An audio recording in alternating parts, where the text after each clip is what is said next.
हम उनके लिए कम्युनिज्म जैसे शब्द यूज़ करते हैं और मुझे नहीं पता कि आप ये जानते हैं या नहीं, लेकिन कुछ लोग आपको फैसिस्ट कहते हैं। हाँ, वे ऐसा कहते हैं। तो मुझे लगता है उन्हें कम्युनिस्ट कहना ठीक है, वे मुझे इससे भी बुरा कहते हैं। हाँ, वे सच में ऐसा करते हैं, बस कभी-कभी। ये दिलचस्प है, वे मुझे कुछ भयानक कहते हैं और जब मैं जवाब देता हूँ तो वे कहते हैं, देखो ट्रंप ने क्या कहा।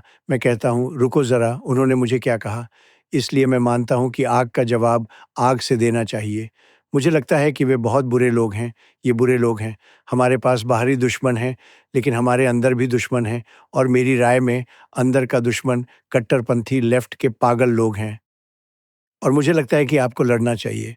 जब हर तरफ आग का जवाब आग से दिया जा रहा हो, तो ये भूलना बहुत आसान हो जाता है कि अमेरिका के बीच में एक ऐसा वर्ग भी है, जो एक ऐसा जो बीच का रास्ता अपनाते हैं, दोनों पक्षों की अच्छी बातें देखते हैं, बस नीतियों के आधार पर एक को थोड़ा ज़्यादा पसंद करते हैं। जैसे मैंने कहा, कई लोग आपकी नीतियों और आपकी युद्ध खत्म करने की क्षमता को पसंद करते हैं। वे ये नहीं मानते कि अमेरिका खत्म होने वाला है। जब मैं राष्ट्रपति था तब कोई युद्ध नहीं हुआ। ये बड़ी बात है। पिछले 78 सालों में ऐसा कभी नहीं हुआ। लेकिन जब मैं राष्ट्रपति था तब कोई युद्ध नहीं हुआ। हमने आईसिस को हराया, लेकिन वो एक ऐसा युद्ध था जो शुरू हुआ था और हम उससे बहुत दूर थे। लेकिन सोचिए, जब मैं राष्ट्रपति था तब कोई युद्ध नहीं हुआ और विक्टर ऑर्बान, हंगरी के प्रधानमंत्री ने कहा कि दुनिया को ट्रंप को वापस लाना होगा क्योंकि हर कोई ट्रंप से डरता था। अब यही उसने कहा था। मैं वह शब्द नहीं इस्तेमाल कर रहा, लेकिन मुझे लगता है कि उन्होंने मेरी इज्जत की।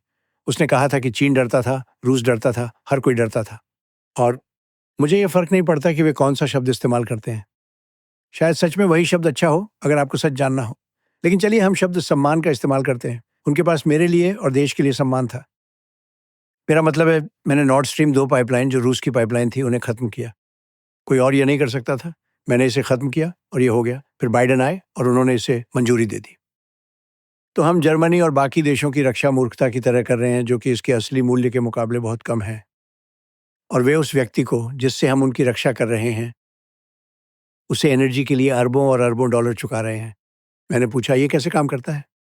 और हमने उनके साथ इस मुद्दे को उठाया और ये अच्छे से हल हुआ और उन्होंने सैकड़ों अरबों डॉलर चुकाए। वरना आज आपके पास नेटो नहीं होता। अगर मैं नहीं होता तो नेटो नहीं होता।